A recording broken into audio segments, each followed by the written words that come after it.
कोरोनालाई त social distance र sanitiser र मास्क लगाएर हामी बच्न सकौँला, तर यो राजनैतिक महामारीबाट बच्न बहुत गाह्रो छ। विपक्षी भनौँ त्यो पक्षी भनौँ, कुनै पनि पार्टी यो सिस्टमलाई म त अब स्पष्ट भन्छु कि यो काम लाग्ने नै होइन। अक्सिजन नपाएको अवस्थामा, भेन्टिलेटर नपाएको, एम्बुलेन्स नपाएको अवस्थामा पनि देशलाई यतातिर ध्यान छैन। अब इलेक्सनको आह्वान गरिन्छ। देशको यो महामारी राजनैतिक महामारी, न यसलाई मास्क लगाएर कम हुन सक्छ, न सोशल डिस्टेन्सको कारणले कम हुन सक्छ। र यो गजबको राजनीति यस्तो छ, रक्सी नखाइकन रक्सीको नशा थाहा हुँदैन भने जस्तै त्यो कुर्सीमा नबसिकन कुर्सीको नशा पनि थाहा हुँदैन। सूर्यले प्रकाश पृथ्वीमा दिँदाखेरि पनि एकैचोटि चकमन्न चारैतिर पार्न सक्दैन। सूर्य जस्तो चिजले पनि आधा त अँध्यारो नै छोड्छ। पृथ्वी आफै घुम्नुपर्छ उज्यालो पुर्याउनको लागि। सधैँ राजनैतिक झन्डा लिएर नै गाउँ गाउँ छिर्ने, आफ्नै अभियान र फेरि म सरकार बन्ने, फेरि म मन्त्री र प्रधानमन्त्री, त्यो सोच राख्ने भन्दा अब गाउँमा हामी नेपाली हौँ, हाम्रो देश नेपाल थियो, नेपाल यस्तो थियो र आफ्नो देशपट्टिको प्रेम यो हो, हामी यो आस्थाबाट चाहिँ हुर्किँदै आएको, यो अभियान कसले लिएर जाने? त्यसैले म भन्छु कि यी सबै नशा, यी सबै चिजहरूबाट पनि पर जाउँ, एउटै सोच राखौँ कि देशको माया हामीले कसरी बढाउने। जसले पनि विभाजनको चिज लिएर आउँछ, जसले पनि मिल्न नसक्ने प्रिन्सिपल लिएर आउँछ, त्यो व्यक्ति गलत नै हो र त्यो व्यक्ति मूर्ख नै हो भन्न सकिन्छ। किनभने ज्ञान त सिर्फ जोड्नुमा मात्रै हुन्छ, फोड्नुमा हुँदैन।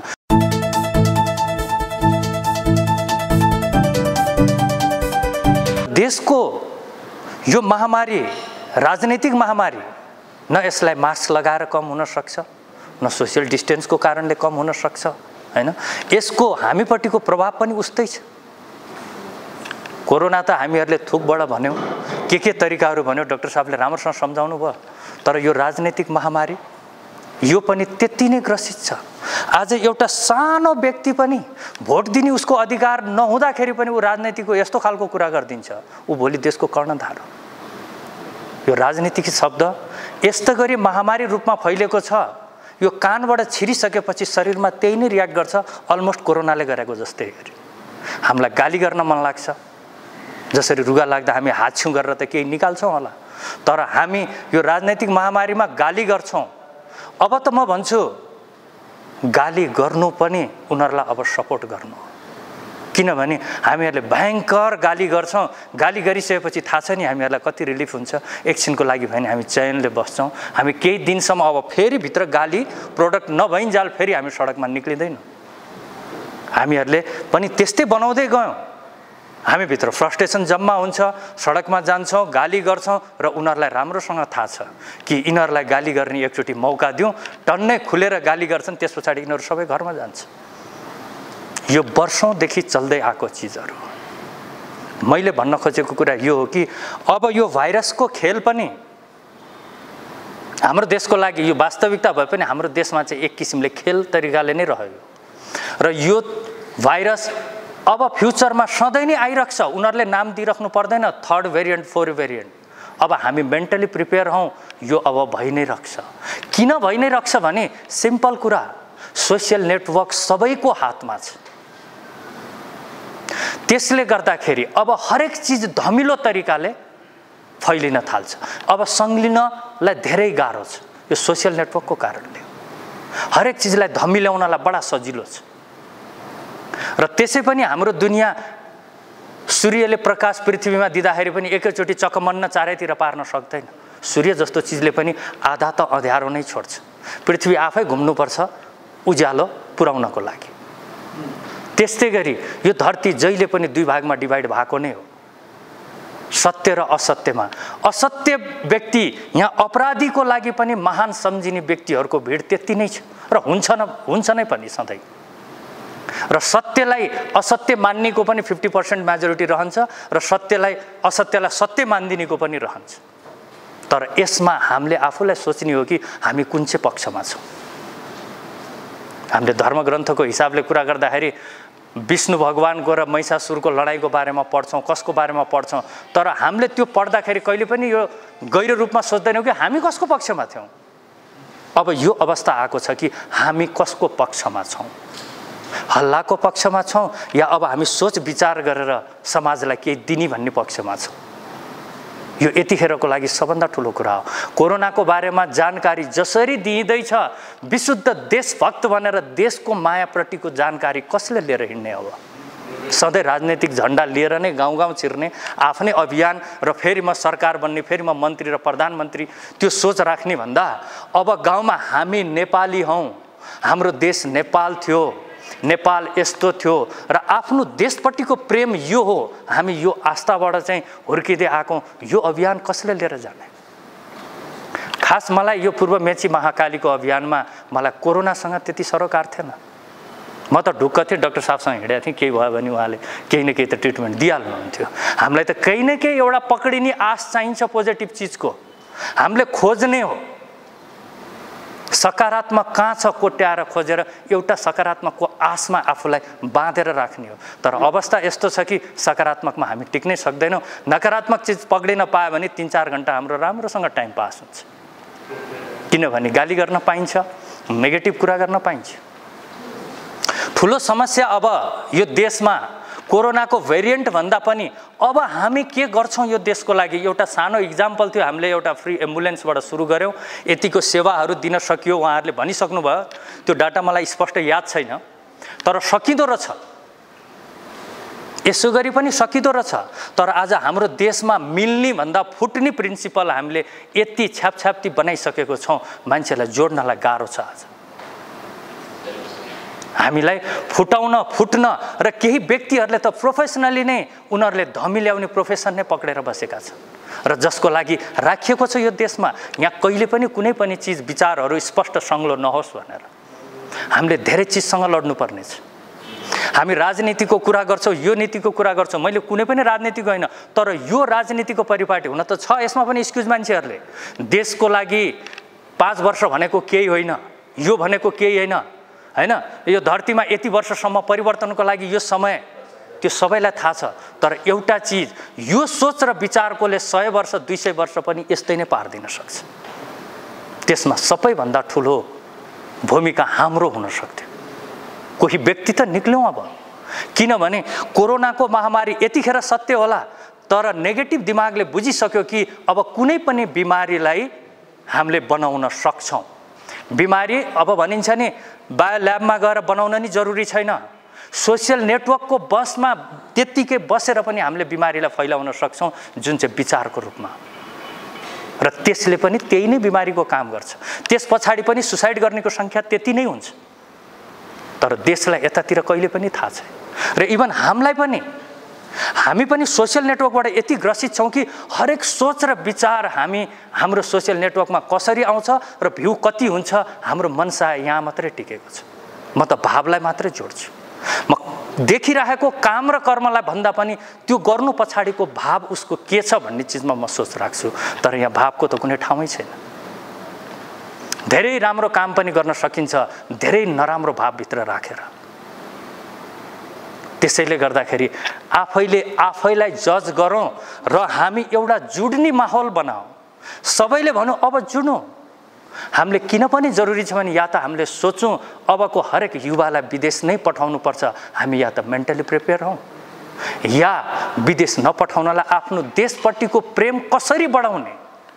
र जब देशपट्टिको प्रेम बढ्दैन भने, आफ्नो र आफन्तपट्टिको लगाव र प्रेम हुँदैन भने ती व्यक्तिहरू आत्तिन थाल्छन् र आत्तिएको व्यक्तिको इम्युन पावर त्यसै कम हुन्छ र कोरोनाले मात्रै होइन कुनै पनि बिमारीले त्यसलाई ढाल्दिन सक्छ। हामीले आफैमा मजबुत हुनको लागि पनि हामीसँग के छ भन्नेतिर हामीले ध्यान दिनुपर्ने हो जस्तो लाग्छ। प्रकृतिले हामीलाई सबै चिज दिएको छ। सबभन्दा ठुलो कुरा मेडिसिनले पनि काम त हामी भित्र गएर हामीले दबाई खाए पनि इन्जेक्सन लाए पनि जे गरे पनि हामीमा आत्मबल खतम भइसकेको छ भने दबाईले नै काम गर्न सक्दैन। आखिर मेडिसिनलाई पनि त हाम्रो आत्मविश्वासमै भरोसा, हाम्रो आत्मविश्वासलाई नै टेकेर काम गर्नुपर्ने हुन्छ। हाम्रो आत्मबलको साथमा नै मेडिसिनले काम गर्ने हो।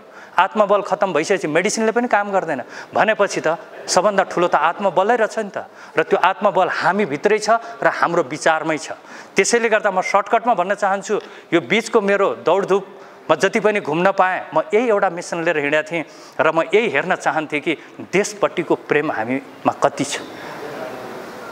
बिहानदेखि बेलुकासम्म कोरोना भनेर हामीहरूले नाम जपेर केही पनि हुँदैन। हो, धर्मको मामलामा हुन सक्ला, धेरै नाम जप्यो भने सिद्धि हुन्छ भने कोरोनाको नामले पनि त कोरोनामा सिद्धि हुन सक्छ नि। जति धेरै जुन चिजको हामी नाम लिन्छौँ त्यो चिज त्यति नै स्ट्रङ हुँदै जान्छ। त्यसैले गर्दा मेरो भनाइ यो हो, हामी यस्ता केही सङ्घ संस्थाहरूको निर्माण गर्दै जाउँ जहाँ जुट्न सक्ने हामी अवस्था क्रिएट गरौँ। हामी सबै व्यक्तिहरू जुड्न थालौँ। हामी फुट्नीको विद्वानता नदेखाउँ। फुट्नु कुनै विद्वानता होइन, फोड्नलाई बडा सजिलो छ, तर जुड्ने ज्ञानको हामीले सुरुवात गरौँ। देशपट्टिको माया साँच्ची नै हामी भित्रबाट उठाउँ। यदि साँच्ची नै देशपट्टिको माया छ भने हामीहरूको यस्ता खालका प्रोग्रामहरूमा लिमिट मान्छे हुँदैन त्यो होला। अब जरुरी छ, अब इलेक्सनको लागि यस्तो अवस्थामा, अघि भनिसक्नुभयो साथीहरूले, अक्सिजन नपाएको अवस्थामा, भेन्टिलेटर नपाएको, एम्बुलेन्स नपाएको अवस्थामा पनि देशलाई यतातिर ध्यान छैन। अब इलेक्सनको आह्वान गरिन्छ। विपक्षी भनौँ त्यो पक्षी भनौँ, कुनै पनि पार्टी यो सिस्टमलाई म त अब स्पष्ट भन्छु कि यो काम लाग्ने नै होइन। यिनीहरूले गर्न सक्दैनन्। यिनीहरू यति म्याच्योर भइसके र यिनीहरूमा अहङ्कार यति बसिसक्यो कि उनीहरूले देशलाई धेरै सानो देखिसके, पार्टीलाई यति ठुलो देखिसके र पार्टीभन्दा पनि ठुलो कुर्सीलाई देखिसके। तर यो गजबको राजनीति यस्तो छ, रक्सी नखाइकन रक्सीको नसा थाहा हुँदैन भने जस्तै त्यो कुर्सीमा नबसिकन कुर्सीको नसा पनि थाहा हुँदैन। हामी पनि आज राजनीतिक रूपमा सानो रूपमा हिँडेका छौँ, देशको लागि सानो नै छौँ। हामीलाई लाग्छ, म त स्पष्ट भन्छु कि जति पनि नेताहरू छन् तिनीहरू पनि हिजोको दिनमा हामी जस्तै नै अभियान लिएर हिँडेका थियो होलान्, देशको ठुलो सपना बाँड्दै हिँडेका थियो होला। तर बिस्तारै कसरी भ्रष्ट भयो त्यहाँ पुग्दा आज देश उनीहरूले बिर्से कुर्सी र पार्टी मात्रै थाहा छैन, त्यो हामीमा हुन सक्दैन भन्ने छैन। यो त हामीले ड्रिङ्क नगरेको अवस्थाको जस्तै कुरा। हामीले यतिखेरै सोच्नुपर्छ त्यो कुर्सीमा बस्दाखेरि कुन नसा लाग्छ, तिनीहरूलाई हेरेर यो पनि बुझ्नुपर्छ। हामी पनि नसाबाट हुन सक्दैनौँ, बहुत गाह्रो छ। हामीलाई पनि सानो पपुलारिटी देखिने साथै हामीमै चेन्ज आइरहेको हुन्छ, त्यसकै सानो सिम्टम हो। त्यसैले म भन्छु कि यी सबै नसा, यी सबै चिजहरूबाट पनि पर जाउँ, एउटै सोच राखौँ कि देशको माया हामीले कसरी बढाउने, नयाँ पुस्तामा देशप्रतिको प्रेम कसरी बढाउने। जब हामीलाई देशपट्टिको माया हुन्छ, हामीलाई हाम्रो गार्जेनपट्टिको माया हुन्छ, हाम्रो परिवारपट्टिको माया हुन्छ, जब हामी मायाको घेरामा बस्न सक्छौँ, आफ्नो परिवार र आफन्त आफ्नो देशको आवाज हुन्छ, अनि हाम्रो आत्मविश्वास बढ्छ। र जब आत्मविश्वास बढिसकेको व्यक्ति हरेक बिमारीसँग त्यति नै सहजताका साथ लड्न सक्छ। त्यसैले म यो अभियानलाई मैले अर्कोतर्फबाट भन्न चाहेँ, हामीहरूले घर घरबाट यो राजनैतिक सिस्टमको भन्दा पनि देश प्रेमको माहौल कसरी बढाउने त्यो सुरुवात गरौँ।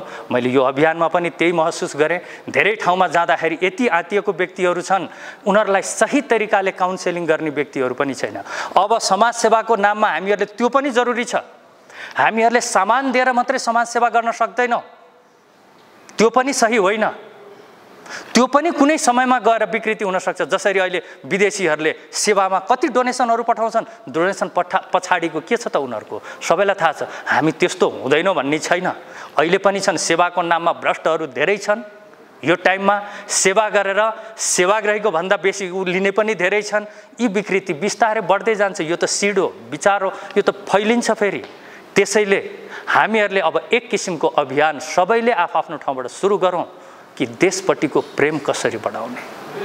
एक भएर विभाजनका, जसले पनि विभाजनको चिज लिएर आउँछ, जसले पनि मिल्न नसक्ने प्रिन्सिपल लिएर आउँछ, त्यो व्यक्ति गलत नै हो र त्यो व्यक्ति मूर्ख नै हो भन्न सकिन्छ। किनभने ज्ञान त सिर्फ जोड्नुमा मात्रै हुन्छ, फोड्नुमा हुँदैन। त्यसैले सहज तरिकाले एक हुने माहौलको हामी निर्माण गर्दै जाउँ, हुँदै जाउँ। सेवाका अरू चिजहरूको पनि उहाँ भन्नुहुन्छ पछि हामीहरूले यसलाई पनि कन्टिन्यू कसरी लिएर गइन्छ भन्ने कुरा।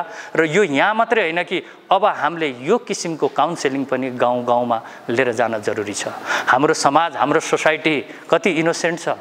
मलाई याद आउँछ माघ महिनामा स्वस्तानीको कथा पढिन्छ, हरेक महिना 3 चोटि पढिन्छ क्यारे। 3 चोटि पढ्दाखेरि हरेक वर्ष पढिन्छ, तै पनि रुनुहुन्छ उहाँहरू।